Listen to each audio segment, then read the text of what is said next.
Very good morning students, last class में हमने animal tissue का फर्स्ट टाइप ऑफ टिश्यू को डिटेल में कंप्लीट किया and that was the epithelial tissue, जिसका मेन फंक्शन था protection. It was lining all our body surface and all the organs of the body, both from outside as well as from inside. आज हम second type of animal tissue start करने जा रहे हैं and that is the connective tissue. Now connective tissue जो है students, ये अगर हम total all 4 types of tissues को ले, जैसे epithelial, connective, muscular and nervous, इन सब में से सबसे ज्यादा जो हमारी बॉडी में प्रेजेंट होता है वो कनेक्टिव टिश्यू ही होता है. So it is the most abundant tissue which is found in animal body. Late us write down the first point. ये क्वेश्चन पूछते हैं विच is the most abundant animal tissue. It is the connective tissue. Most abundant animal tissue. All right, now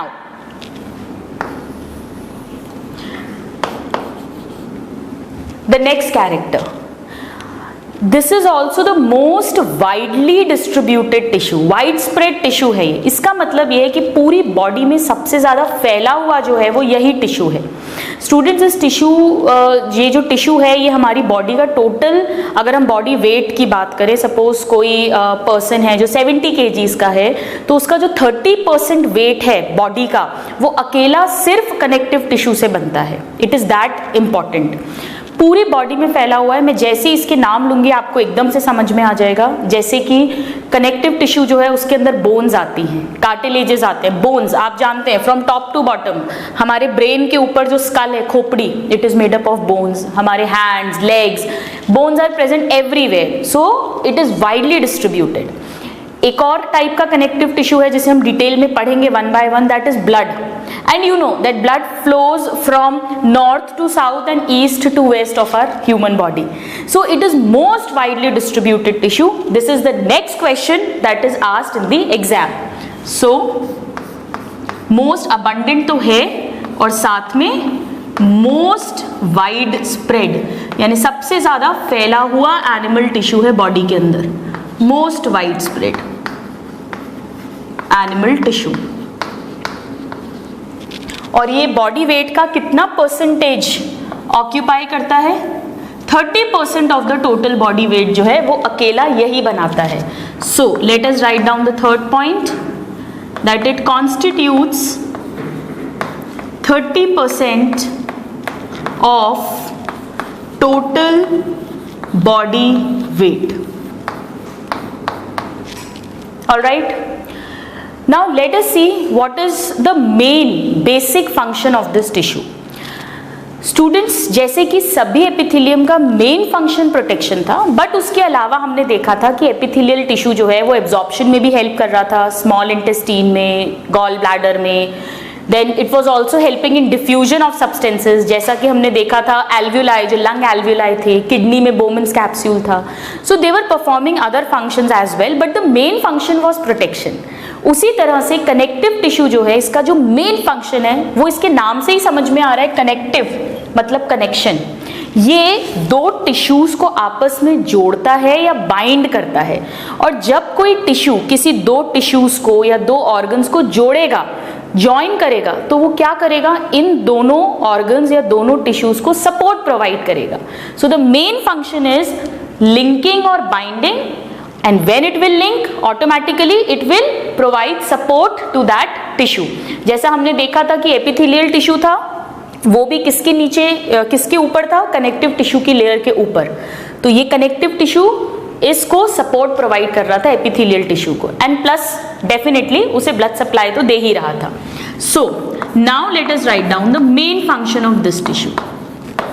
the main function of connective tissue is linking और binding, जैसा कि इसका नाम बता रहा है. सो लिंकिंग एंड बाइंडिंग. और जब कोई भी चीजें जोड़ी जाती हैं तो उसे सपोर्ट मिल जाता है, हेंस प्रोवाइडिंग सपोर्ट. जैसा कि एपिथेलियल टिश्यू को भी ये सपोर्ट प्रोवाइड कर रहा है, providing support to other tissue and organs. This is the main function. All right, आइए इसको अंडरलाइन कर देते हैं. Linking and binding and hence providing support, ये इसका मेन फंक्शन है. लेकिन ये जो कनेक्टिव टिश्यू है ये कई जगह पर मॉडिफाई होगा. हम देखेंगे डिटेल में क्या क्या मॉडिफिकेशंस होंगे, और मॉडिफाई होकर ये और भी कई सारे फंक्शंस करता है. बेसिक फंक्शन तो लिंकिंग का है, बट और भी फंक्शंस कर रहा है. जैसे कनेक्टिव टिश्यू से ही हमारा स्केलेटल टिश्यू बनता है, यानी बोन्स एंड कार्टिलेज. और बोन्स और कार्टिलेज क्या करती हैं?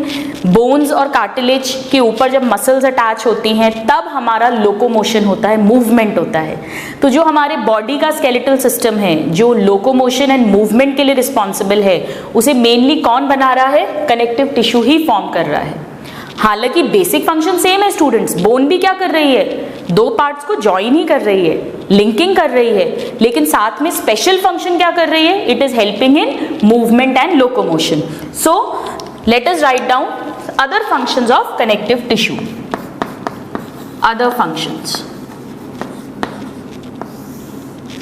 A, it helps in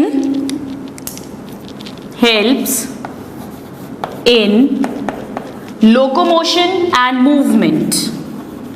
It helps in movement and locomotion as skeletal tissue. हम पढ़ेंगे it is a type of connective tissue as skeletal tissue. इसमें bones और cartilage आता है. आपको ये दो टर्म्स के बीच का डिफरेंस पता है? मूवमेंट का और लोकोमोशन का. ये दो अलग अलग वर्ड्स हैं या एक ही वर्ड है? ये दो अलग अलग वर्ड्स हैं. मूवमेंट का मतलब होता है कोई भी मूवमेंट. मैंने खड़े खड़े हाथ हिलाया, दिस इज अ मूवमेंट. मैंने खड़े खड़े सर हिलाया, this is a movement. This is not locomotion. Locomotion का मतलब है मैं एक प्लेस से दूसरी प्लेस पे पहुंची. I have changed my position, then it is called a locomotion. Otherwise अगर नॉर्मली खड़े खड़े भी हो रहा है, then it is a simple movement, it is not a locomotion. Locomotion will always involve a change in the position. Now और क्या functions हो सकते हैं इसके, आइए देखते हैं. कनेक्टिव टिश्यू जो है वो ब्लड बनाता है, और ब्लड जो है हम जानते हैं हमारे बॉडी में सभी मटेरियल को, चाहे वो न्यूट्रिएंट्स हो, गैसेस हो, ऑक्सीजन, CO2, इन सब का क्या करता है? ट्रांसपोर्टेशन करता है. So connective tissue also helps in transportation of substances. Transportation of substances in form of blood. Blood के फॉर्म में वो सब्सटेंसेस को ट्रांसपोर्ट भी करेगा. So this is another function. और अगर आप बेसिक फंक्शन से इसको रिलेट करें तो वो भी अप्लाई हो जाएगा. ट्रांसपोर्ट हो रहा है यानी एक जगह से दूसरी जगह चीज जा रही है, यानी फर्स्ट प्लेस और सेकंड प्लेस आपस में क्या हो रही है? लिंक हो रही है. So this is again a modification of the basic function of linking and binding. Now let us see the one more function. Students, blood जो होता है आप जानते हैं, आपने प्रीवियस क्लासेस में पढ़ा होगा, हम भी पढ़ेंगे आगे डिटेल में, कि ब्लड के अंदर WBC मिलते हैं, वाइट ब्लड सेल्स, जिन्हें सोल्जर्स ऑफ द बॉडी बोलते हैं. जब भी कोई इन्फेक्शन आता है तो ये WBC ही उस जर्म को, बैक्टीरिया को, पैथोजन को क्या करते हैं? डाइजेस्ट करते हैं, खत्म करते हैं. यानी कि कनेक्टिव टिश्यू ब्लड के रूप में, प्लस एक और टिश्यू होता है लिम्फ, उसमें बहुत सारे WBCs होते हैं. तो ब्लड और लिम्फ के फॉर्म में कनेक्टिव टिश्यू हमारे बॉडी को इम्यूनिटी प्रोवाइड करता है या उसका डिफेंस भी करता है. So the next function is that it helps in defence of body. Defence of body as blood, जिसमें WBC है, एंड लिम्फ. लिम्फ भी एक फ्लूइड है ब्लड की तरह, बट इसमें RBC नहीं होते हैं. So it is not red in colour, it is colourless. We will read this in detail later on. So these are the three other functions.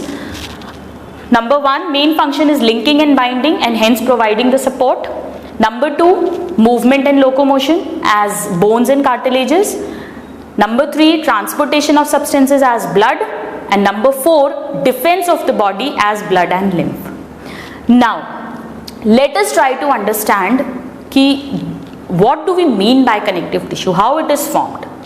हमने स्टूडेंट्स एपिथेलियल टिश्यू में पढ़ा था कि इसके सेल्स बहुत पास पास में अरेंज्ड होते हैं और बीच में जो इंटर सेल्यूलर स्पेस है वो बहुत कम होती है, इट इज़ वेरी लिटिल। क्योंकि उनका काम था प्रोटेक्शन करना, तो उनको बहुत स्ट्रांगली पास पास क्लोजली फिक्स होना चाहिए था। बट कनेक्टिव टिश्यू का काम है बाइंड करना, लिंक करना।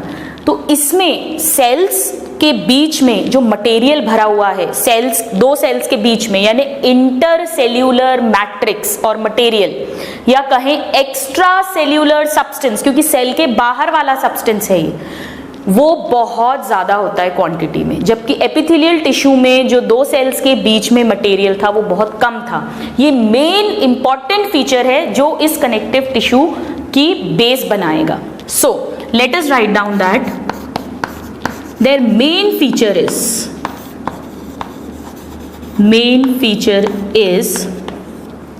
the presence of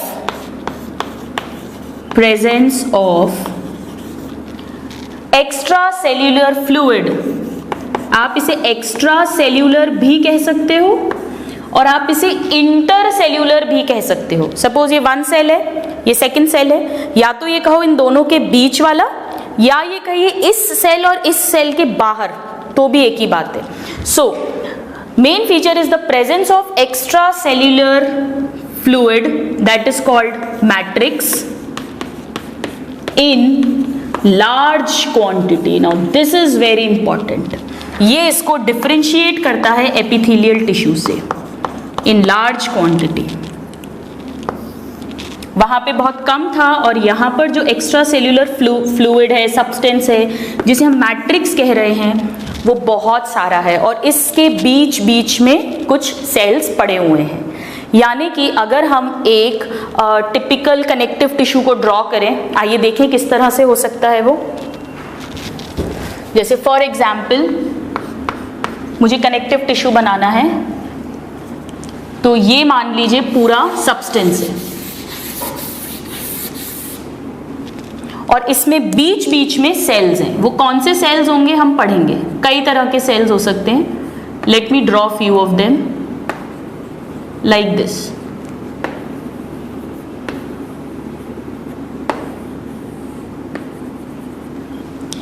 ठीक है, ये क्या है, this is the extracellular matrix और इसके अंदर स्कैटर्ड हैं cells, scattered in extracellular matrix. Alright, अब ये जो मैट्रिक्स है ये कैसे बना है? ये जो मैट्रिक्स है इसमें दो चीजें हैं। एक तो इसका बेस जो सब्सटेंस है, आप इसको ऐसे इमेजिन कर सकते हैं कि जैसे सपोज एक समुद्र है, तो समुद्र में क्या होगा, एक तो मेन पानी है, तो पानी जो है वो इसका ग्राउंड सब्सटेंस है जो जेली की तरह है। इट इज नॉट लाइक सी, ये लिक्विड नहीं है, ये जेली जैसा है, सेमी लिक्विड या सेमी सॉलिड। ये म्यूकोपॉलीसैकेराइड शुगर का बना है। आपको याद है हमने पढ़ा था पॉलीसैकेराइड्स में म्यूकोपॉलीसैकेराइड जो चिपचिपी जेली लाइक शुगर होती है, उस शुगर का इसका बेस बना है, जिसे हम ग्राउंड सब्सटेंस कहते हैं। और इस ग्राउंड सब्सटेंस के अंदर बहुत सारी नाव हैं। वो जो नाव है, बोट्स हैं, वो तो क्या हो गई, सेल्स हो गए। बट इसमें उस सब्सटेंस के अंदर बहुत सारे प्रोटीन के फाइबर्स भी हैं। आप ऐसा इमेजिन करिए कि जैसे समुद्र में बहुत सारे लकड़ी के, वुड के हमने तख्ते भी छोड़ दिए हैं। So let us draw them. Suppose ये एक फाइबर है, protein fibre like this. There are many protein fibres.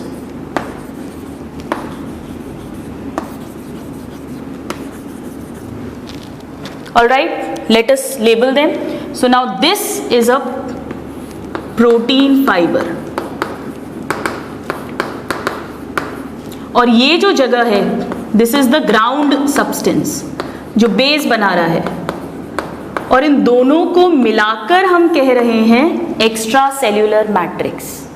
Alright, यानी एक जेली जैसा सब्सटेंस है म्यूकोपॉलीसैकेराइड का बना हुआ ग्राउंड सब्सटेंस, उसके अंदर बहुत सारे लकड़ी के तख्ते यानी प्रोटीन फाइबर्स हैं। ये तो टोटल मिलाकर हुआ एक्स्ट्रा सेल्यूलर मैट्रिक्स, क्योंकि ये सेल्स के अंदर नहीं है, सेल्स के बाहर है। और इसके अंदर बीच बीच में सेल्स बिल्कुल बोट्स की तरह, नाव की तरह हैं। ये जो सेल्स हैं they may be of different types, we will just see. इस जगह पर स्टूडेंट्स ये नहीं होगा, है ना, इसके अंदर मैट्रिक्स नहीं है, ये तो सेल ही है, तो हम इसको थोड़ा सा हटा देते हैं इसे आपके अंडरस्टैंडिंग के लिए। Alright, so now let us see that connective tissue has 3 components. 3 components का बना होगा कोई भी कनेक्टिव टिश्यू। क्या क्या होगा? Number 1, different kinds of cells, different kinds of cells। ये दूर दूर है सेल्स और स्कैटर्ड हैं। किसके अंदर पड़े हुए हैं ये? नंबर 2, इन मैट्रिक्स। और मैट्रिक्स किसका बना है? एक तो ग्राउंड सब्सटेंस है और एक इसी ग्राउंड सब्सटेंस के अंदर प्रोटीन के फाइबर्स हैं, प्रोटीन फाइबर्स। ये मिलकर बना रहे हैं एक्स्ट्रा सेल्यूलर मैट्रिक्स। जबकि ऐसे कोई प्रोटीन फाइबर्स एपिथेलियल टिश्यू में नहीं थे, वहां तो सेल्स के बीच में बहुत कम इंटरसेल्यूलर सब्सटेंस प्रेजेंट था। So now we can write that what is connective tissue? In connective tissue different cells are scattered, बिखरे हुए पड़े हैं दूर दूर, are scattered in matrix। and what is matrix? Matrix is ground substance plus protein fibres.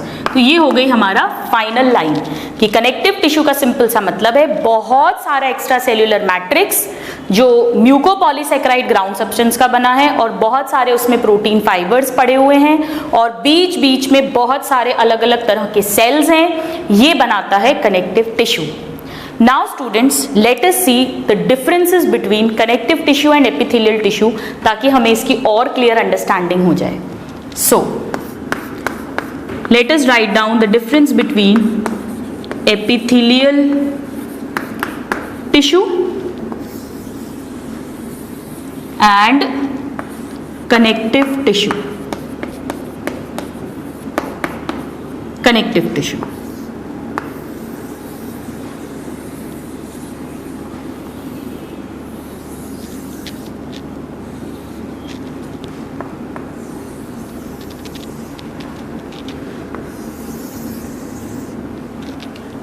the first difference,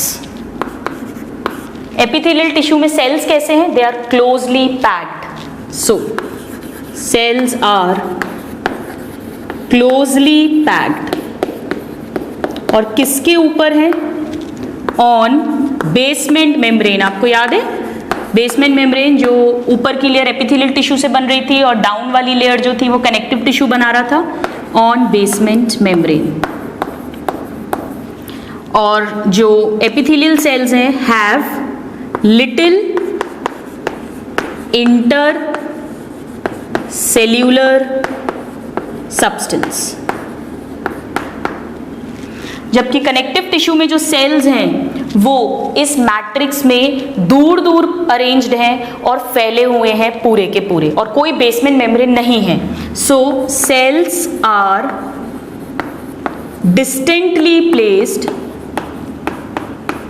distantly placed and scattered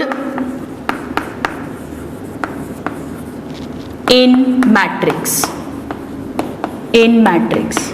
and there is no basement membrane,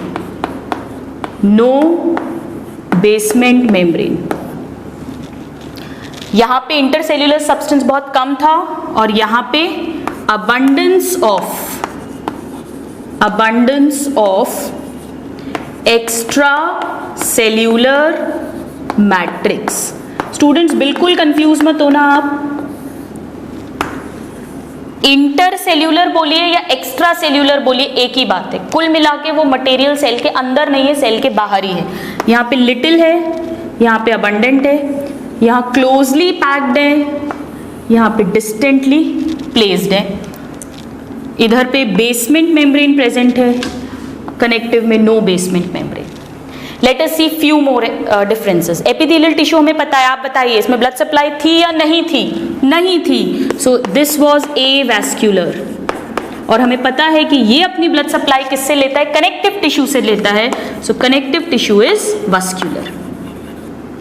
हालांकि एक connective tissue होता है कार्टिलेज जो एवास्क्युलर होता है, तो आइए हम यहीं पे लिख देते हैं except cartilage. Now this is important, जब हम कार्टिलेज पढ़ेंगे तब भी हम इस पॉइंट को लिखेंगे, बट आप इसे अभी लर्न कर लें, ये बहुत इंपॉर्टेंट है, इस पे क्वेश्चन आता है that all the connective tissue are vascular except cartilage. Now epithelial tissue किससे डिराइव होते हैं बताइए? They are derive from all 3 germ layers, ectoderm, endoderm, mesoderm, तीनों ही इसे फॉर्म कर रही थी, जबकि कनेक्टिव टिश्यू किससे डिराइव था? Only from mesoderm, so only from mesoderm. This is the next point of difference. And now the next point, हमने एपिथेलियल सेल्स में पढ़ा था स्टूडेंट्स, क्योंकि ये बहुत पास पास हैं, इन्हें प्रोटेक्शन देना है, तो इनमें 2 सेल्स के बीच में क्या होना चाहिए था? कम्युनिकेशन होना चाहिए, यानी cell to cell junctions were present, जिनके टाइप्स हमने पढ़े थे। आपको अगर याद हो, tight junctions, gap junctions, desmosomes, so they were present, junctions were present, cell junctions. जबकि ऐसे कोई जंक्शंस इनमें नहीं होते, क्योंकि इनके सेल्स जो है वो बहुत दूर दूर डिस्टेंटली प्लेस्ड होते हैं। So we can write that cell junctions absent. So these are the few basic differences between the two kinds of tissues. The main difference is कि एपिथेलियम को क्योंकि प्रोटेक्शन देना है, सेल्स पास पास हैं और बीच का सब्सटेंस बहुत कम है। कनेक्टिव टिश्यू को क्योंकि बाइंड करना है, लिंक करना है, तो जो मैट्रिक्स है वो बहुत फैला हुआ है और उसके बीच बीच में हमें मिलते हैं बहुत सारे cells. Now students, let us understand what are the different kind of cells, what is the ground substance made up of, and what are the different types of protein fibers. So you please note it down, and then we will see all the 3 components of a connective tissue in detail. So now students, let us read about both the components, that is cells and matrix, और matrix के अंदर ground substance and protein fibers. तो आइए पहले हम पढ़ते हैं about the matrix.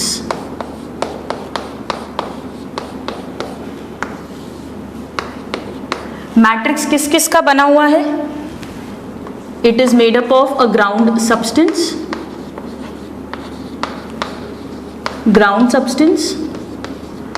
Plus protein fibres, ये दोनों मिलकर मैट्रिक्स को फॉर्म कर रहे हैं। All right, so let us see both of these one by one. तो हम मैट्रिक्स को इस तरह से डिवाइड कर देते हैं।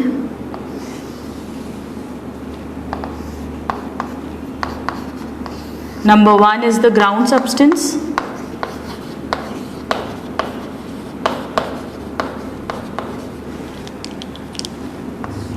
जो जेली लाइक है, और नंबर 2 हम रीड करेंगे about the protein fibres, the various kinds of protein fibres. अलग अलग कनेक्टिव टिश्यू में ये अलग अलग होंगे। Number 2, alright.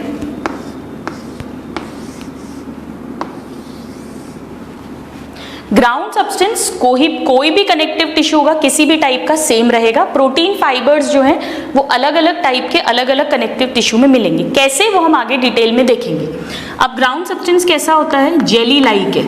It is not liquid, it is jelly like, number 1। किसका बना होता है? ये एक स्पेशल पॉलीसैकेराइड का बना है जिसे हमने म्यूकोपॉलीसैकेराइड कहा था, जो एक चिपचिपी स्लाइमी शुगर होती है. So it is composed of mucopolysaccharide. Mucopolysaccharide, इसे हमने ग्लाइकोसा अमीन ग्लाइकन शुगर भी कहा था, अगर आपको याद हो. और म्यूकोपॉलीसैकेराइड में भी ये पर्टिकुलरली किसका बना है? Hyaluronic acid. म्यूकोपॉलीसैकेराइड शुगर बहुत सारी हो सकती है डिपेंडिंग अपॉन कहाँ पर अमीन ग्रुप है, कौन सी शुगर से बना है. ये एक हेट्रोपॉलीसैकेराइड है, so it is made up of different kinds of monosaccharide units.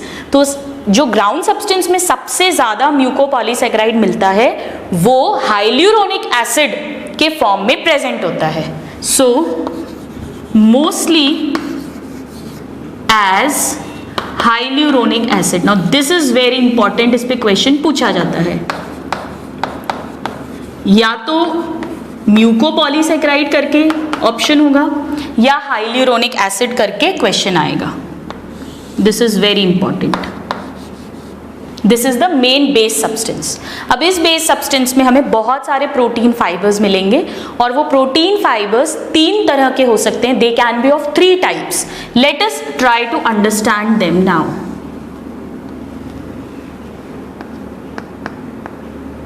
कैसे कैसे हो सकते हैं वो, आइए देखते हैं.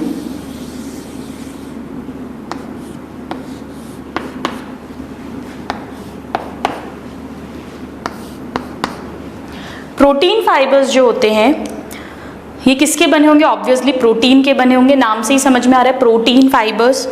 कुछ प्रोटीन फाइबर्स जो होते हैं स्टूडेंट्स वो कोलाजन प्रोटीन के बने हैं. अगर आपको याद हो जब हमने प्रोटीन्स पढ़ा था तो हमने पढ़ा था कि collagen is a structural protein. ये बहुत सारे स्ट्रक्चर्स बनाता है और ये maximum it is a part of extra cellular matrix in connective tissue. तब हमने ये लाइन लिखी थी. तो ये जो कोलाजन प्रोटीन के बने हुए फाइबर्स हैं इन्हें कोलाजन फाइबर्स बोलते हैं. ये वाइट कलर के होते हैं और ये बहुत टफ होते हैं. ये जो प्रोटीन है ये बहुत हार्ड होता है, बहुत टफ होता है. तो ये उस जगह पर मिलेगा जहां पर कि जो कनेक्टिव टिश्यू है उसे टफनेस प्रोवाइड करनी है, उसे रिजिडिटी प्रोवाइड करनी है.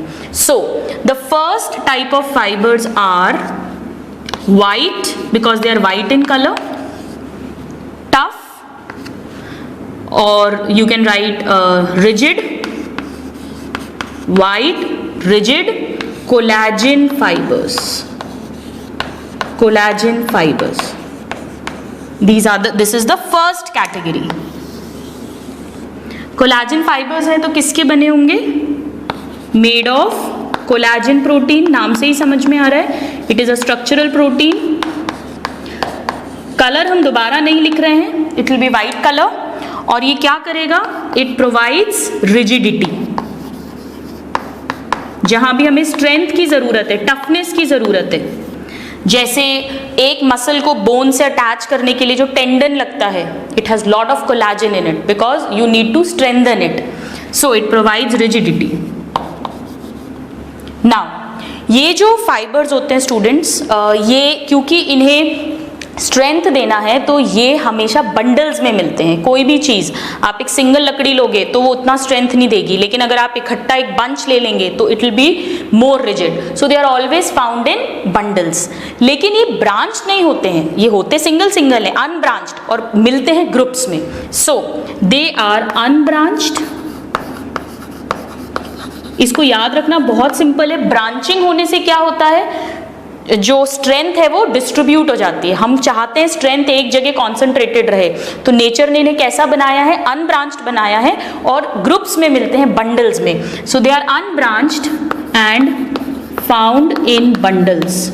आपको रटने की जरूरत नहीं है, आप सिर्फ लॉजिक समझिए. उसका लॉजिक हमने देख लिया. बंडल्स में मिलेंगे और ब्रांच्ड नहीं है ताकि पूरी की पूरी स्ट्रेंथ प्रोवाइड कर सके. इन फाइबर्स को जब बॉईल करते हैं तो ये एक जेलेटिन नाम का चिपचिपा सब्सटेंस होता है जिसमें कन्वर्ट हो जाते हैं. ये क्वेश्चन बहुत बार पूछा गया है. So on boiling converts into gelatin. converts into gelatin, and gelatin is a jelly like substance, converts into gelatin. Very important. Now the next question which is asked on this, collagen fibres जो होते हैं, ये जो pepsin enzyme होता है वो इसे digest कर सकता है, ये उसकी प्रॉपर्टी है. प्रोटीन है तो कोई ना कोई एंजाइम ही उसे डाइजेस्ट करेगा, और हम जानते हैं कि पेप्सिन जो है वो एक प्रोटीन डाइजेस्टिंग एंजाइम है, वो इस कोलाजन फाइबर को डाइजेस्ट कर लेता है. So they are digested by pepsin enzyme.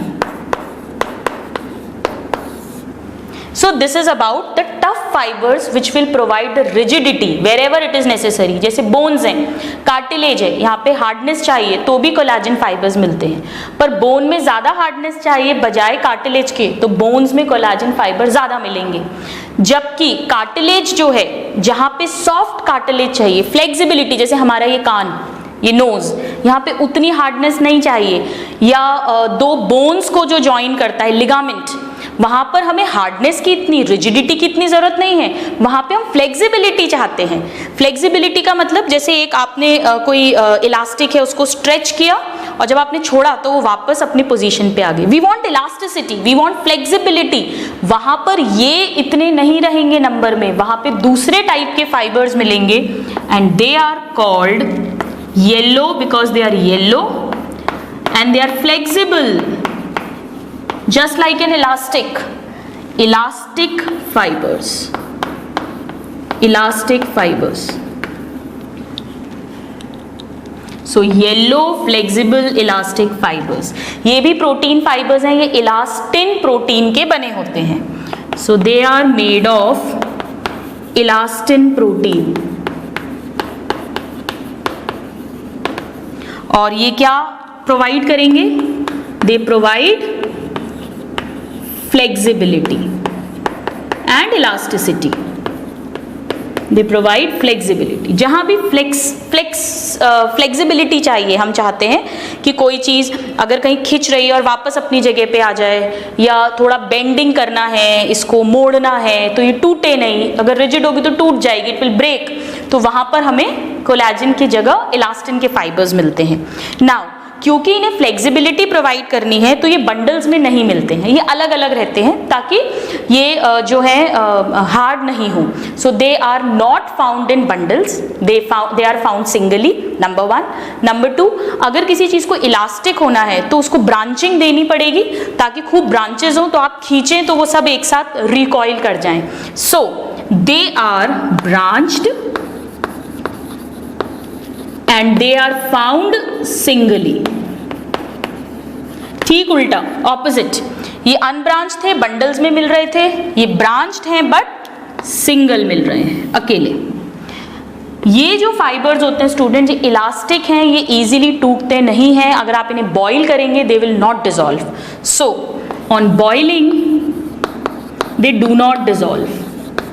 जबकि जो कोलाजन था वो जेलेटिन में कन्वर्ट हो रहा था, but they will not dissolve. ये कई बार क्वेश्चन पूछा गया है, और ये बहुत रेजिस्टेंट होते हैं, आप कोई भी केमिकल डालेंगे तो भी ये उस पर रिएक्शन नहीं शो करते हैं. So they are highly resistant to chemicals. ये प्रॉपर्टीज हैं स्टूडेंट्स, इन पे डायरेक्ट क्वेश्चन पूछते हैं, जैसे which one of the following fibre is resistant to chemicals, तो ऑप्शन होगा कोलाजन, इलास्टिन, हमारा आंसर इलास्टिन हो जाएगा. ये सब पॉइंट्स बहुत इंपॉर्टेंट है. And now the last point, that ये किससे डाइजेस्ट होंगे? ये भी एक प्रोटीन डाइजेस्टिंग एंजाइम से डाइजेस्ट होते हैं, that is called trypsin. Collagen को पेप्सिन एंजाइम डाइजेस्ट कर रहा था, जबकि इन्हें ट्रिप्सिन एंजाइम डाइजेस्ट करता है. So these are the 2 main type of fibres जो कनेक्टिव टिश्यू में मिलते हैं, बट कुछ स्पेशल कनेक्टिव टिश्यू होता है जो पर्टिकुलर प्लेसेस पे ही मिलता है. वहाँ पर एक और तरह का फाइबर मिलता है प्रोटीन का, जो रेटिकुलिन प्रोटीन का बना होता है, and they are called reticular fibres. So let us write down the third type, and that is the reticular fibres. ये किसके बने हैं? They are made of reticulin proteins, made of reticulin protein. इनका main काम क्या होता है students, ये लिम्फॉइड ऑर्गन्स में मिलते हैं, यानी ऐसे ऑर्गन्स जो हमारे बॉडी में डिफेंस प्रोटेक्शन प्रोवाइड करवाएं, जैसे स्प्लीन, लिम्फ नोड्स, हम पढ़ेंगे बाद में। तो इनका मेन फंक्शन क्या है, फैगोसिटिज्म, जो भी बैक्टीरिया जर्म आया है उसको एनगल्फ करना, खा जाना। तो ये जो फाइबर्स होते हैं ये हाईली ब्रांच्ड होते हैं, और इतनी ब्रांचिंग होने के कारण ये आपस में एक जाल जैसा बना लेते हैं, ताकि इस जाल के दो फंक्शन है, एक तो ये कि इस जाल के थ्रू जो लिम्फ है वो फिल्टर हो सके, और दूसरा ये जो जाल है इसमें जो भी ऑर्गेनिज्म है वो एंट्रैप हो सके, फंस सके। सो let us write down that they are highly branched. Elastin भी ब्रांच थे, पर ये तो बहुत ज्यादा ब्रांच्ड है। They are highly branched. Then next point, they form dense network. ये आपस में उलझ के एक नेटवर्क बना लेते हैं। क्या फंक्शन है इनका students? Filtration of lymph, filtration of lymph.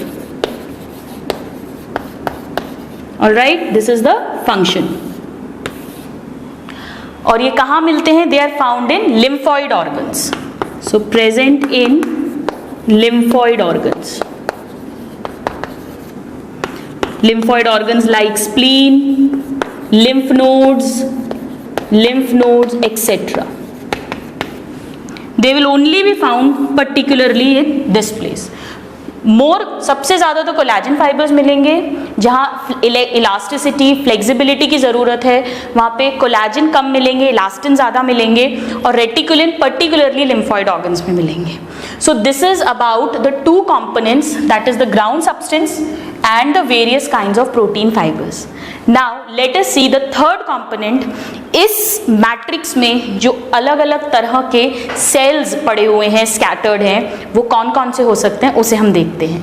आप इसको नोट डाउन करें and then we'll move on to that.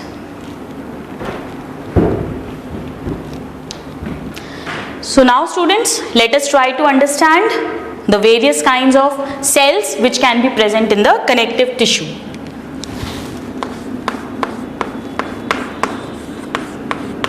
Types of cells in connective tissue. Now there are various kind of cells. हम स्टार्ट करेंगे सबसे पहले first type से, जो maximum होते हैं नंबर में, जो सभी टाइप के कनेक्टिव टिश्यू में मिलते ही मिलते हैं, और सेकेंड हम they are also the largest ones, so they are called fibroblast.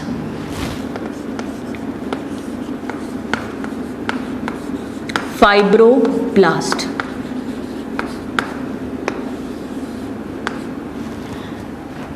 Fibroblast, blast हमेशा फॉर्मिंग सेल्स के लिए यूज होता है, और फाइब्रोब्लास्ट मतलब ये फाइबर्स बनाएंगे। कौन से फाइबर्स बनाएंगे? प्रोटीन फाइबर्स बनाएंगे। सो जो मेन मैट्रिक्स प्रोड्यूस करेंगे वो यही वाले सेल्स प्रोड्यूस करेंगे। So they are number 1 maximum in number, ये सब क्वेश्चंस हैं जो पूछते हैं maximum in number. Then they are largest cells of connective tissue, all right. Then next they are chief matrix producing cells. Main जो matrix है वो यही सेल्स बना रहे हैं, और मैट्रिक्स में भी ये मेनली क्या बना रहे हैं students? They are mainly making the protein fibres, protein fibres. Now this is very important कि मैट्रिक्स और प्रोटीन फाइबर्स कौन बनाते हैं? फाइब्रोब्लास्ट बनाते हैं। कनेक्टिव टिश्यू में सबसे ज़्यादा नंबर में होंगे, सबसे बड़े होंगे। अब ये सेल्स कैसे होते हैं? They are like this, oval shape के रहते हैं, और इनका न्यूक्लियस भी ऐसा ओवल रहता है, अंडाकार, लाइक दिस। ये इसका साइटोप्लाज्म हो गया। So they are oval shaped cells with oval nucleus. Now क्योंकि ये प्रोटीन फाइबर्स बना रहे हैं, यानी प्रोटीन बना रहे हैं, और प्रोटीन जो है वो हमारे सेल के अंदर कौन बनाता है? एक तो राइबोसोम्स बनाते हैं, और कौन बनाता है? RER। राइबोसोम्स जब ER पे अटैच हो जाते हैं then they form the proteins, so they will have lot of RER, so abundance of RER। इसका लॉजिक बहुत सिंपल है, क्योंकि इन्हें प्रोटीन फाइबर्स बनाना है तो RER इनमें बहुत ज़्यादा मिलती है। So these are the main cells, they are the largest cells, they are the main matrix producing cells, oval with oval nucleus, and they are abundant in RER. Now let us see the second type of cells.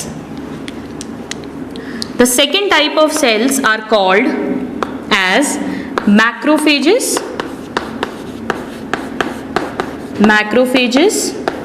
or histiocytes.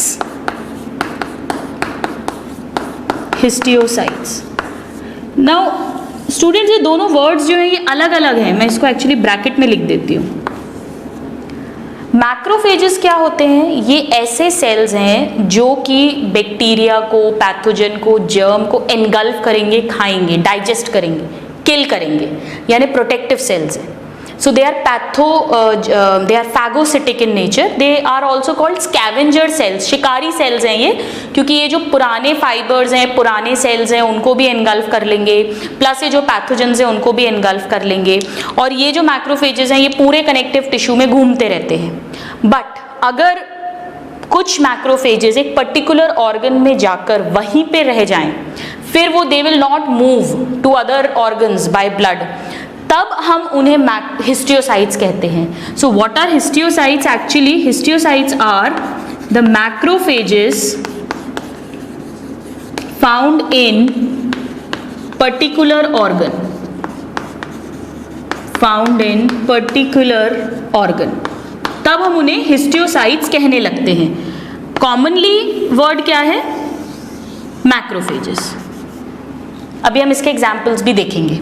Now so whether we talk of histiocytes or we talk of macrophages, it is one and the same thing, except कि macrophages जो है वो travel करते रहते हैं blood के through from one organ to another, जबकि histiocyte एक पर्टिकुलर ऑर्गन में जाकर वहीं पे रह जाते हैं।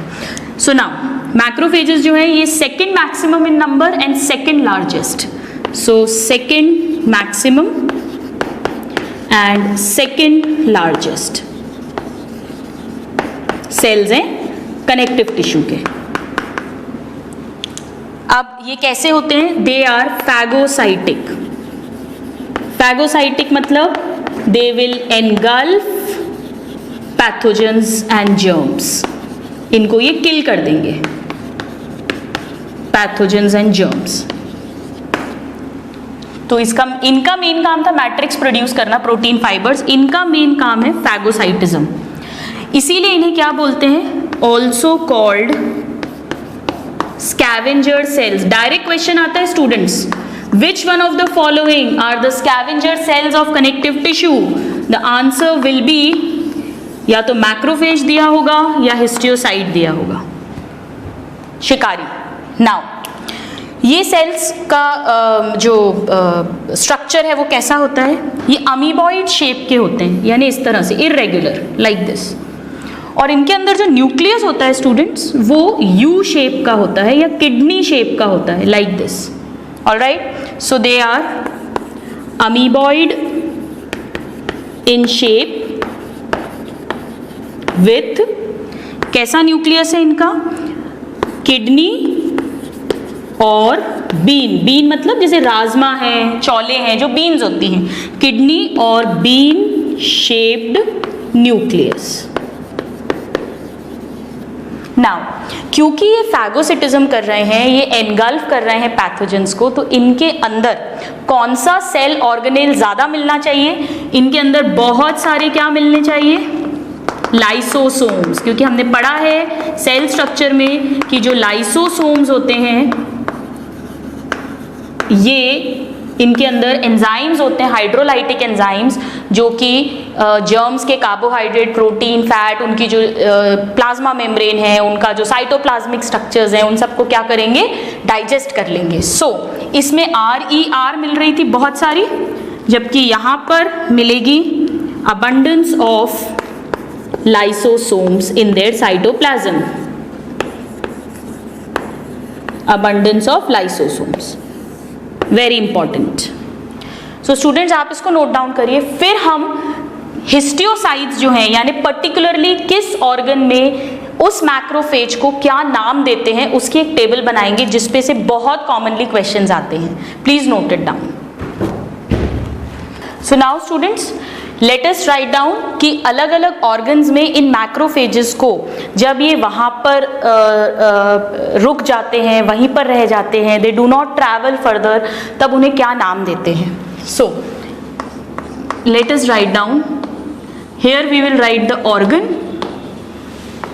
और यहाँ पर हम लिखेंगे उस हिस्टियोसाइट को क्या कहते हैं. हिस्टियोसाइट.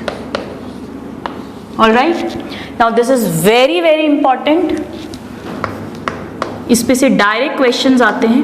मैं आपको एक एग्जाम्पल देके बताती हूँ. जैसे फर्स्ट, लिवर. लिवर के जो मैक्रोफेजेस हैं, what are they called? They are called Kupffer cells. Kupffer cells. अब क्वेश्चन कैसे आता है? Kupffer cells are macrophages of liver, macrophages of spleen, macrophages of brain, या तो ऐसे क्वेश्चन आएगा. So they are macrophages of liver. या question आएगा macrophage of liver is known as Kupffer cells. या क्वेश्चन आएगा Kupffer cells are macrophage of liver, then fibroblast of liver, pigment cell of liver, इस तरह से. So Kupffer cells are the macrophages of liver. Now अगर ये lungs में मिल रहे हैं तो इन्हें कहते हैं dust cells वहाँ पे. So they are the macrophages of lungs. Then next, if they are found in brain, तो ब्रेन में इन्हें कहते हैं, ब्रेन में जो फैगोसिटिक सेल्स हैं, they are called microglia. Alright. Now if they are found in skin, skin में जो फैगोसिटिक सेल्स हैं, मैक्रोफेजेस हैं, they are called Langerhans cell. Langerhans cells. अगर ये मिल रहे हैं बोन में, if they are found in bone, then they are called osteoclast. हम पढ़ेंगे osteoclast. And if they are found in blood, तो हम उन्हें कहते हैं monocytes. I'm sorry, they are called, yes, monocytes. We will read about them. और एक और है स्टूडेंट्स, अगर ये थाइमस ग्लैंड में मिलेंगे. थाइमस ग्लैंड जो है हम पढ़ेंगे, ये ग्लैंड होता है हमारी बॉडी में, इट्स एन एंडोक्राइन ग्लैंड, और ये भी हमें इम्यूनिटी प्रोवाइड करता है. यहाँ पे अगर ये फैगोसिटिक सेल्स मिल रहे हैं, then they are called hessels cells. So these are the different names of macrophages found in different organs. इसमें सभी इंपॉर्टेंट हैं, बट ये लिवर, लंग और ब्रेन, इस पे कई बार क्वेश्चन आया हुआ है. So this is the second type of cell in connective tissue, that is the macrophages, which are the phagocytic cells, amoeboid in shape, with kidney shaped nucleus and lot of lysosomes. Now let's see the third type of cells. Third type of cells भी बहुत important है students, and they are called mast cells. Mast cells जो होते हैं ये भी amoeboid shape के हैं, इस तरह से होंगे ये भी. इनमें जो न्यूक्लियस होता है वो एस शेप का होता है, और उसमें 2 to 3 लोब्स होते हैं, यानी कुछ इस तरह से होगा वो.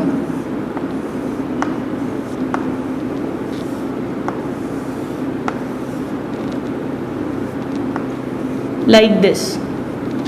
सो ये एस शेप्ड है और 2 to 3 लोब्स हैं. Alright. So they are amoeboid shape, और इनका न्यूक्लियस कैसा है? Nucleus S shaped. ये सब शेप्स आपको याद होने चाहिए स्टूडेंट, इन सब पे क्वेश्चंस पूछे जाते हैं. With 2 to 3 lobes. These are the lobes. Alright, 1 2 3, 2 to 3. अब ये जो मास्ट सेल्स होते हैं, ये इनके साइटोप्लाज्म में बहुत सारे ग्रैन्यूल्स मिलते हैं, और ये अगर आप इसमें मिथिलीन ब्लू एक बेसिक डाई डालें तो ये सेल्स जो हैं ये कलर देते हैं. So they can be stained with a basic dye. They are basically like basophils of blood. So these are called, they are known as basophilic granules. Philic का मतलब क्या होता है students? Loving. Phile means loving, और ये basic dye से reaction show कर रहे हैं. So they are basic dye loving, that is why they are called basophilic granules. So let us write down that they have basophilic granules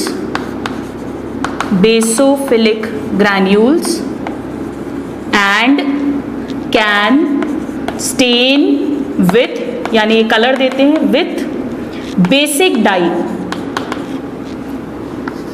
और main basic dye कौन सी होती है? Methylene blue. तो question आता है स्टूडेंट्स कि in which of the following cells can you find them stained with methylene blue?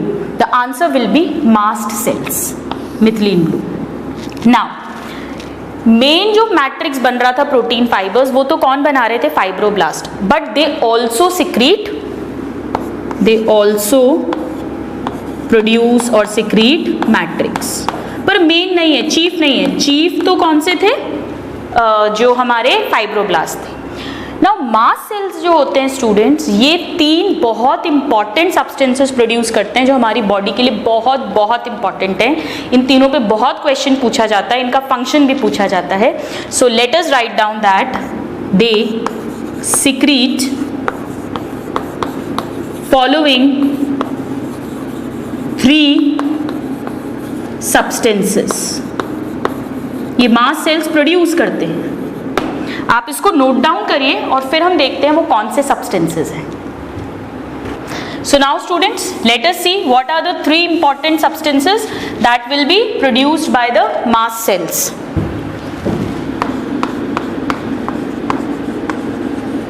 Mast cells secretes. Now they secrete 3 substances. 1, 2 and the third one. एक तो student ये सिक्रीट करते हैं बहुत important substance which is called histamine. Direct question आता है histamine is secreted by, answer is mast cells या mast cell secrete, और इन तीनों में से कोई एक ऑप्शन होगा.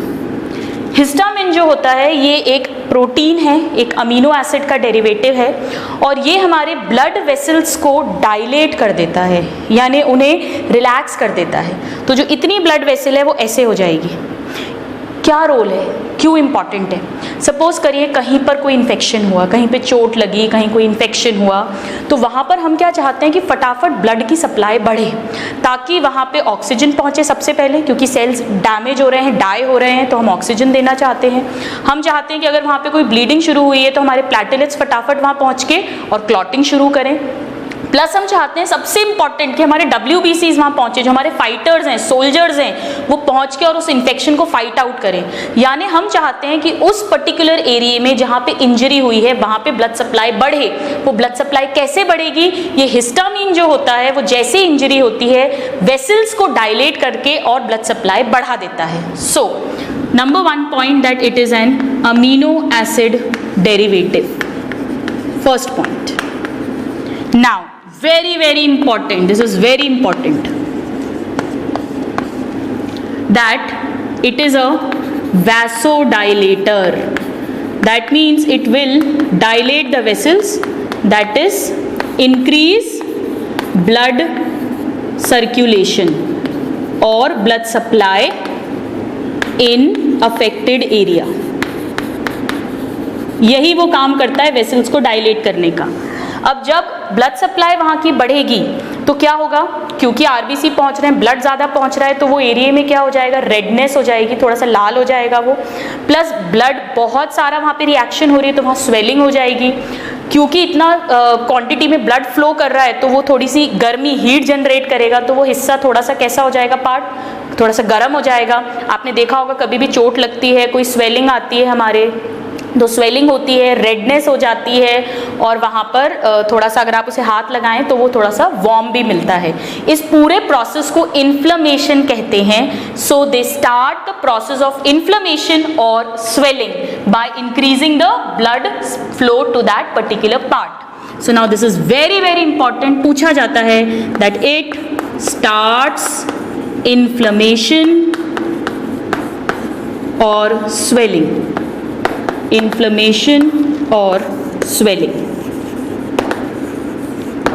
और ये क्या हेल्प करते हैं स्टूडेंट, एक और बहुत बड़ी हेल्प करते हैं, ब्लड को तो वहां पहुंचा देते हैं, प्लस ये क्या करते हैं, जो ब्लड कैपिलरी के अंदर WBC है, RBC भी हैं, प्लेटलेट्स भी हैं, WBC भी हैं, पर ये हेल्प करते हैं कि फटाफट वो WBC उन कैपिलरी की दीवार से, वॉल से बाहर निकले और फ्लूइड में आ जाएं, जो सेल्स के बीच का फ्लूइड है, क्योंकि वहीं पर इन्फेक्शन है, वहीं पर पैथोजन है जिसे हमें किल करना है, वहीं पर इंजरी हुई है। So it helps in oozing out of WBC from capillaries into intercellular substance, and this process is known as diapedesis.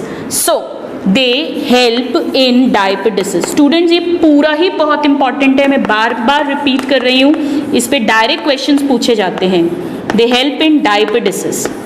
And what is diapedesis? That is oozing, बाहर निकलना, oozing out of WBC from blood capillaries into extracellular fluid, बाहर की तरफ निकलना, extra cellular space या fluid में बाहर आना, दैट इज कॉल्ड एज डायपेसिस। तो मेनली जब भी इंजरी है, इन्फेक्शन है, तो हिस्टामिन जो है वो फटाफट से ब्लड वेसल्स को डायलेट करेगा, उस जगह पे ब्लड का फ्लो बढ़ाएगा, इन्फ्लेमेशन को स्टार्ट करेगा, और फिर वहाँ पे WBCs को फटाफट ब्लड से बाहर भेजेगा ताकि वो सब जगह पे जाके और इन्फेक्शन को कंट्रोल कर सके। So this is the first very important substance and this is secreted by the mast cells. Now the second substance secreted is called serotonin. Now what is serotonin? ये भी अमीनो एसिड्स का बना हुआ है। So this is also amino acid derivative, एक protein की तरह ही है ये भी, अमीनो एसिड डेरिवेटिव। ये इसका उल्टा काम करता है, ये वैसोडाइलेटर है and this is a vaso constrictor. Now this is very important, ये दोनों बैलेंस में काम करते हैं। अगर सारा ब्लड फ्लो वहां चला गया तो इंपॉर्टेंट ऑर्गन्स को ब्लड सप्लाई कम हो जाएगी, प्लस वहां पे तो स्वेलिंग बहुत बढ़ जाएगी। तो जैसे ही इन्फेक्शन कंट्रोल हुआ, अब सेरोटोनिन रिलीज करते हैं मास्ट सेल्स और वो उन डायलेटेड वेसल्स को कंस्ट्रिक्ट कर देती है, यानी नॉर्मल ले आते हैं। So they help in vasoconstriction, जिससे कि ब्लीडिंग कंट्रोल होती है। अब जब वेसल कंस्ट्रिक्ट हुई, डायलेटेड वेसल को कंस्ट्रिक्ट किया तो वो नॉर्मल आ गई, पर अगर हमने इसे और कंस्ट्रिक्ट कर दिया तो क्या हो जाएगा, वो और नैरो हो गई। तो जो नॉर्मल ब्लड फ्लो था, अब ब्लड ज्यादा प्रेशर से फ्लो कर रहा है, यानी कि ब्लड प्रेशर जो है वो बढ़ जाएगा। सो दे इंक्रीज ब्लड प्रेशर और BP। Alright, now let's see the third important substance which is secreted by mast cells, and that is the heparin. Heparin students हमने एक जगह पढ़ा था जब हमने म्यूकोपॉलीसैकेराइड शुगर पढ़ी थी, क्योंकि ये एक म्यूकोपॉलीसैकेराइड शुगर ही होता है। So this is a mucopolysaccharide, it's a sugar. जो हिस्टामिन और सेरोटोनिन है वो प्रोटीन्स हैं, they are amino acid derivatives, whereas heparin is a mucopolysaccharide. ये भी मास्ट सेल्स प्रोड्यूस करते हैं। ये क्या है? इट इज अ, पहले लिख लेते हैं, it is a natural anticoagulant of blood, natural anticoagulant of blood, very important, सभी इंपॉर्टेंट हैं स्टूडेंट्स। इस पे बहुत बार डायरेक्ट क्वेश्चन आया हुआ है। Now what do we mean by this? हमारा ब्लड जो है, आप जानते हैं जब भी इंजरी होती है तो ब्लड में जो प्लेटलेट्स हैं वो क्या करते हैं, ब्लड को क्लॉट कर देते हैं ताकि ब्लीडिंग कंट्रोल हो जाए। अगर ऐसा है तो जब इंजरी नहीं है तब भी तो हमारे ब्लड को क्या हो जाना चाहिए, क्लॉट हो जाना चाहिए। तो फिर हमारा ब्लड जो है वो तो लिक्विड स्टेट में रह ही नहीं पाएगा, क्लॉट हो जाएगा तो वो तो सॉलिड हो जाना चाहिए था। बट नेचर ने इन मास्ट सेल्स के थ्रू ये हेपारिन सब्सटेंस प्रोड्यूस कराया है, ये ब्लड को लिक्विड स्टेट में मेंटेन करके रखता है। It opposes the coagulation of blood, so it is an anticoagulant and it is a natural anticoagulant. It is present in the body naturally, so it is a natural anticoagulant of blood. So these are the three substances which are secreted by mast cells. It's very important, they have to be understood properly and learned properly. Now students, let us see few more kinds of cells which are present in connective tissue. हमने 3 सबसे important पढ़ लिए हैं, fibroblast which are chief matrix producing, macrophages और histiocytes which are the main phagocytic cells, her tissue को phagocytes की ज़रूरत है ताकि उसका खुद का प्रोटेक्शन हो सके, and the mast cells which are secreting these substances. Now let us read few more cells, please note it down.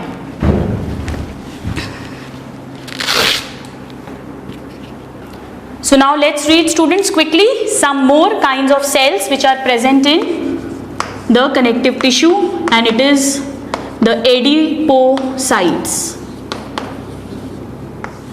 Adipose word fat के लिए यूज करते हैं स्टूडेंट्स. ये ऐसे सेल्स हैं जो फैट को स्टोर करेंगे. जैसा कि आप जानते हैं हमारे स्किन के नीचे एक फैट की लेयर होती है जो कि इंसुलेटर की तरह वर्क करेगी और हमारे बॉडी से एक्सेसिव हीट को बाहर नहीं निकलने देगी. It will help in the maintenance of body temperature. ये जो एडिपोसाइट्स होते हैं स्टूडेंट्स, ये एक्चुअली जो फाइब्रोब्लास्ट सेल्स थे वही मॉडिफाई होकर ये बनाते हैं. So what are they? They are modified fibroblast which stores fat.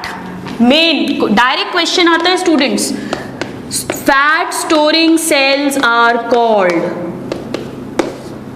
Adipocytes. And what are adipocytes? They are modified fibroblast. कैसा सेल होता है ये स्टूडेंट? ओवल शेप का सेल होगा, क्योंकि फाइब्रोब्लास्ट भी कैसा है? ओवल है. Now let us see the next type. The next type are the lymphocytes. हम जानते हैं हमारे ब्लड में भी मिलते हैं लिम्फोसाइट्स, कनेक्टिव टिश्यू में भी मिलते हैं, और ये हमारे डिफेंस सेल्स होते हैं जो एंटीबॉडीज प्रोड्यूस करके और डिफेंस का काम करेंगे. So they are the defence cells. They are like this. They are amoeboid shape, so I'll make them like this. All right. और इनमें एक बड़ा सा ओवल न्यूक्लियस होता है. So they are amoeboid with oval nucleus. Oval nucleus. आप इससे confuse मत होइएगा, हम इसे दोबारा बना लेते हैं. They are amoeboid with big oval nucleus like this. Now let us see one more type, and they are called plasma cells. Now they are very important. इस पे बहुत क्वेश्चन पूछा जाता है स्टूडेंट्स. प्लाज्मा सेल्स एक्चुअली क्या है? जैसे कि फाइब्रोब्लास्ट मॉडिफाई होके एडिपोसाइट्स बनाते हैं, ऐसे ही लिम्फोसाइट्स मॉडिफाई होके प्लाज्मा सेल्स बनाते हैं. तो इनका फंक्शन भी क्या होगा? डिफेंस ही होगा. और ये क्या काम करेंगे? Mainly they will also secrete antibodies. So they are modified lymphocytes. ये क्वेश्चंस पूछे जाते हैं सब. Modified lymphocytes, and what is their function? Secretion and transportation of antibodies. Direct question आता है स्टूडेंट्स. लिम्फोसाइट्स भी बनाते हैं, बट पर्टिकुलरली कौन बनाते हैं? प्लाज्मा सेल्स बनाते हैं. लिम्फोसाइट्स तो और तरीके से भी कर सकते हैं डिफेंस. जैसे लिम्फोसाइट्स क्या कर सकते हैं? They can directly engulf the cell also. But जो प्लाज्मा सेल है वो हमेशा पहले एंटीबॉडीज ही बनाएंगे और फिर वो डिफेंस करते हैं. ये डायरेक्ट डिफेंस और एंटीबॉडी मीडिएटेड डिफेंस में क्या अंतर है ये हम बाद में पढ़ेंगे.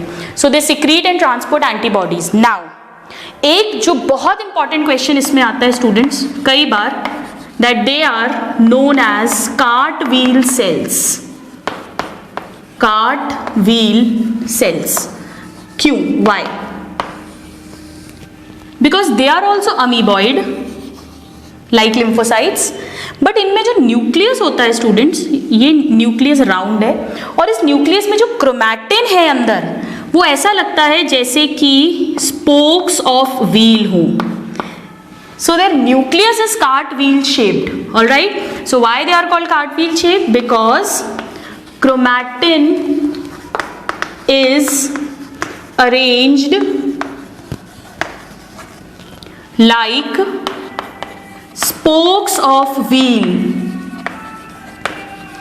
in nucleus.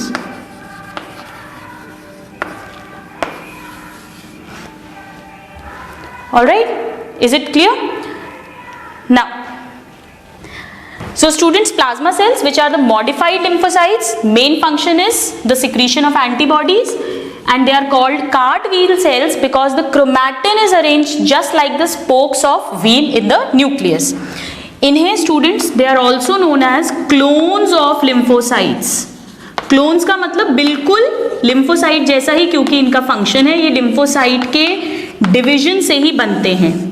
Actually exactly clones नहीं है, क्योंकि लिम्फोसाइट्स जो होते हैं वो डायरेक्टली भी बैक्टीरिया जर्म्स को डाइजेस्ट करते हैं प्लस एंटीबॉडीज के थ्रू भी करते हैं, जबकि प्लाज्मा सेल्स सिर्फ और सिर्फ एंटीबॉडी मीडिएटेड इम्यूनिटी ही प्रोवाइड करते हैं. Now let us see some more types, that is the let us say pigmented cells. Pigmented cells और क्रोमैटोफोर्स. क्रोमैटोफोर्स और मिलानोसाइट्स. कुछ कनेक्टिव टिश्यू में जहां पे कोई कलर की जरूरत है, जैसे हमारे स्किन में डर्मिस है, आइरिस एंड कोरॉइड है आई में, वहां पर ऐसे सेल्स मिलते हैं जिनमें पिगमेंट भरा होता है और ये क्योंकि कलर प्रोवाइड कर रहे हैं, कलर के लिए क्रोमा वर्ड यूज होता है, सो दे आर क्रोमैटोफोर्स. और ये पिगमेंट मेनली मेलेनिन पिगमेंट होता है, so they are also called melanocytes. So they contains melanin pigment. ये कहाँ मिलेंगे इसके एग्जाम्पल लिख लेते हैं हम. Example is iris and choroid of eye. ये आपको क्लियर हो जाएगा जब हम आई पढ़ेंगे. देन स्किन डर्मिस, जिसके कारण अलग अलग कॉम्प्लेक्शन होता है. कोई डार्क स्किन, किसी की उतनी डार्क नहीं होती, जितना मेलेनिन होगा उतनी ज्यादा डार्क स्किन होगी. Now let us see one more kind of cells and that is the reticular cells. Reticular cells जो होते हैं स्टूडेंट्स, ये लिम्फॉइड ऑर्गन्स में मिलेंगे जिनमें इनके साथ रेटिकुलिन फाइबर्स मिलेंगे. हमने पढ़ा था जो रेटिकुलिन प्रोटीन के बने हुए हैं. So they are found in lymphoid organs, और lymphoid organs like spleen, lymph nodes, etc. ये इनमें मिलते हैं जो रेटिकुलर सेल्स होते हैं, और रेटिकुलर प्रोटीन फाइबर्स के साथ मिलकर ये इन ऑर्गन्स का टिश्यू बनाते हैं. इट्स अ स्पेशल टिश्यू, क्योंकि इसका फंक्शन क्या है? फैगोसाइटोसिस करना. वो जाल बनाएंगे, ये सेल्स होते हैं, ताकि लिम्फ प्रोड्यूस हो और सारे के सारे जो पैथोजेंस हैं वो एंट्रैप हो जाएं उसके अंदर. So they are again phagocytic in nature like the macrophages, but they are particularly found in lymphoid organs. And now let us see the last type, and that is the mesenchymal cells. mesenchymal cells का मतलब है students, ये embryo में मिलने वाले वो sales हैं जो डेवलप हो सकते हैं इन सभी सेल्स में. They can form fibroblast, which are the chief matrix producing cells. They can form macrophages, which are the phagocytic cells. They can form mast cells, they can form plasma cells, lymphocytes. ये किसी में भी convert हो सकते हैं. So they are the embryonal cells which gets modified into different cells of connective tissue।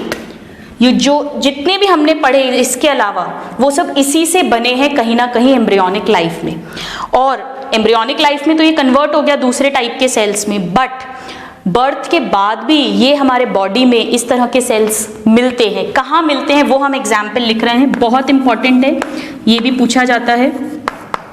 Students, जो हमारी आई में विट्रस ह्यूमर होता है उसके अंदर इस तरह के सेल्स बर्थ के बाद भी प्रेजेंट रहते हैं। So the first example is the vitreous humour of eye. एक और एग्जाम्पल है इसका, जो अम्बिलिकल कॉर्ड होती है जिसके थ्रू बेबी मदर से जुड़ा रहता है, जो बर्थ के बाद डॉक्टर्स कट करते हैं, उसके अंदर एक जेली रहती है वॉटन्स जेली, उसमें भी ये सेल्स मिलते हैं। इसीलिए आजकल उस अम्बिलिकल कॉर्ड को प्रिजर्व किया जाता है ताकि अगर उस फैमिली में किसी को कोई डिजीज है तो वो जो उसके अंदर मीजेनकाइमल सेल्स हैं इनसे फिर वो पर्टिकुलर सेल्स बना लिए जाते हैं जिसकी वो डिजीज है उसके सिबलिंग में या कोई रिलेटिव में। इसे स्टेम सेल बोलते हैं, हम लोग इसे 12th में डिटेल में पढ़ेंगे, because they can be differentiated into other kinds of cells. So it is also found in Wharton's jelly of umbilical cord.